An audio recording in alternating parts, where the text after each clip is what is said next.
So super duper straightforward, super simple. You can make this harder if you want. You can make it even easier if you want. Literally, you've got options.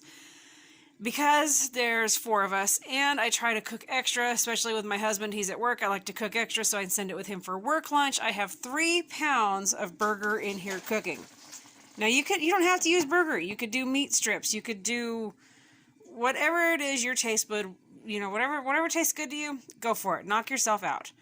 But and you don't have to make it to this amount either. I'm cooking for 4 people, 3 of which are guys. So I gotta cook extra.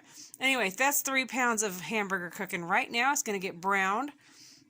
Next, I've got 4 bell peppers. This just happened to be 2 reds and 2 yellows. Whatever you want to do.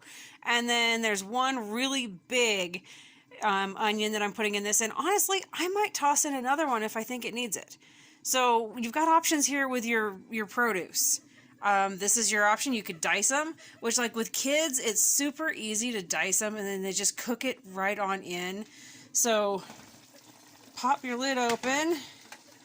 And these guys that are diced, I'm just going to toss them in there. But you're just going to cook your vegetables right in with everything else. If you don't want diced, you can do strips. Like if it was a fajita, you could do the strips of vegetables. You know what's really good in this too? Sometimes you might want like mushrooms. We've done that. Or squash, carrots, celery, you name it. But anyway, I'm going to end up putting all of this into that skillet and cooking it down. Next, now if you want to cheat and use a seasoning packet, absolutely feel free. I just avoid the seasoning packets. I don't like all the sugar they put in them. And I also don't care for chemicals like maltodextrin that I really do not want in my food. So with this one tonight, it's going to have the Redmond real salt, some paprika, some garlic powder because I'm currently out of garlic. I'm not out, it's growing in the garden. Next, I'm going to add some ground turmeric and then cayenne pepper. Now, honestly, if I had some chili powder, I was going to put chili powder in there, but I had just canned up a bunch of stuff and used up all of my chili powder, which I need to plan for in the future. I need to plan for more. But you've got options here, you guys, and it's so easy. And honestly, if I'd been thinking about this yesterday or earlier today, when I maybe wasn't as busy, you could easily chop, dice, strip out your vegetables, put them in the fridge, and save them until you're ready for them later that day or the next day. It's, super simple, super easy.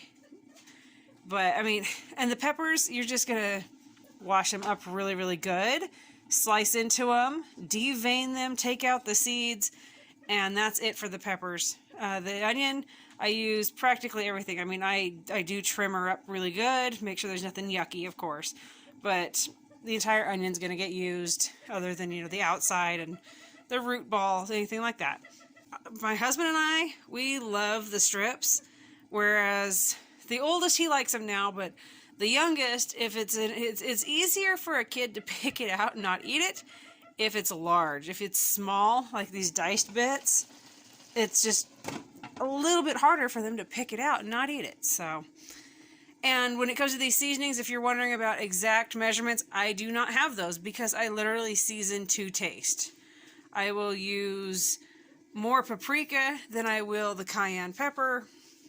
And if I had chili powder, I would use more of it than either of those. But that's just for our taste buds. That's what we like. So I'm going to go ahead and I'm actually going to finish chopping up these strips. I just had them there so I can show you guys. And I'm going to add them to that. And then I'm going to decide if I need to add a second onion or not. As I was dicing up these last bits of vegetables here, the bell peppers and the onion, it came to my mind that another option you could do in this is like a tomato-based sauce. For instance, I can up chili-based sauces. I've got an Italian base. You could do an enchilada sauce. You've got some major options here. You could do it like fajitas and put it in tortilla shells or in a lettuce wrap. You could put this over nachos. You've got some pretty fun options with just a very base type meal food. The base of this is here. And what you do with it from here is all up to you. Another thing we've done is put Campbell's soup in it, like the cream of mushroom or a cheddar cheese one, broccoli cheddar, you know, stuff like that.